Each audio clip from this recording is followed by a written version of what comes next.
문재인 대통령은 코로나 사태 이후에 대한 구상을 발표하면서 국회에서도 고용 안전망 확충을 위한 입법에 힘써달라고 당부했습니다.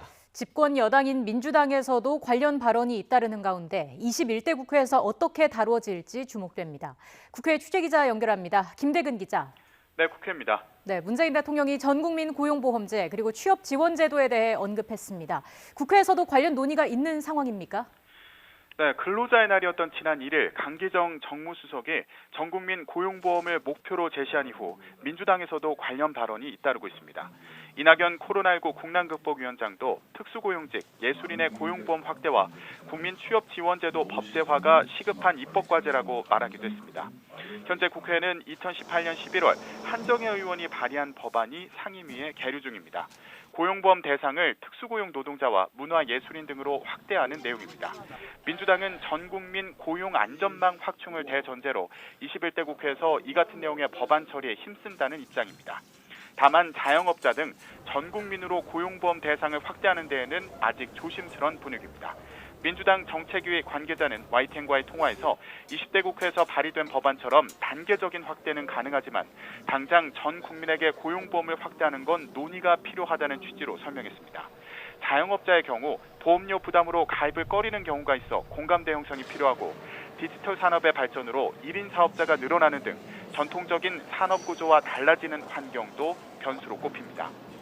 또 국민취업지원제도와 관련해서는 지난해 정부가 발의한 법안이 국회 환경노동위원회에 계류 중인데요.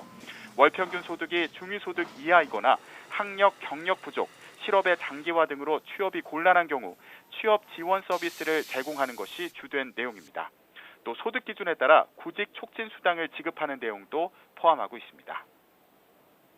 앞서 통합당은 전국민 고용보험 확대는 물론 단계적인 고용보험 확대 법안에 대해서도 반대했는데 21대 국회에서는 어떤 입장을 밝힐지 주목되는데요.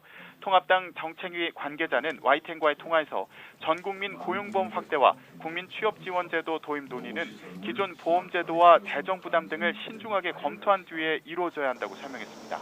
복지와 노동 분야에 대한 정부 재정 부담이 가파르게 증가하는 상황이라며 유보적인 입장을 보였습니다. 네, 앞으로 이런 과제를 두고 협상을 벌이게 될 여야 신임 원내 지도부 상황도 궁금합니다. 아직 처리하지 못한 법안 산적한 상황이죠. 얼마 남지 않은 20대 국회 의사일정 협상 어떻게 진행되고 있습니까? 네, 어제 민주당 김태년 원내대표는 미래통합당의 주호영 원내대표 부친상 빈소에서 첫 회동을 가졌습니다. 두 신임 원내대표는 20대 국회에 남아있는 법안들을 처리할 수 있는 만큼 처리하자는 데 공감대를 형성했습니다.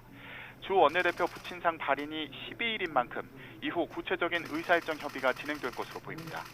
20대 국회에서 처리해야 할 주요 법안 가운데 하나로 과거사법 개정안을 꼽을 수 있는데요.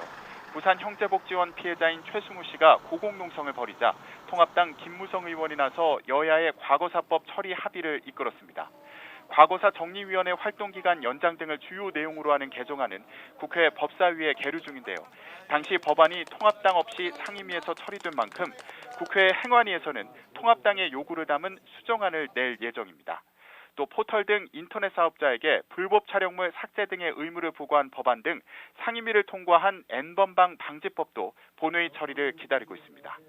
다만 5월 임시국회가 오는 15일까지인 만큼 논의의 시간이 촉박한 경우 신임 원내대표들의 협의에 따라 추가로 임시국회를 열어 법안 처리를 시도할 가능성도 있어 보입니다. 지금까지 국회에서 YTN 김대근입니다.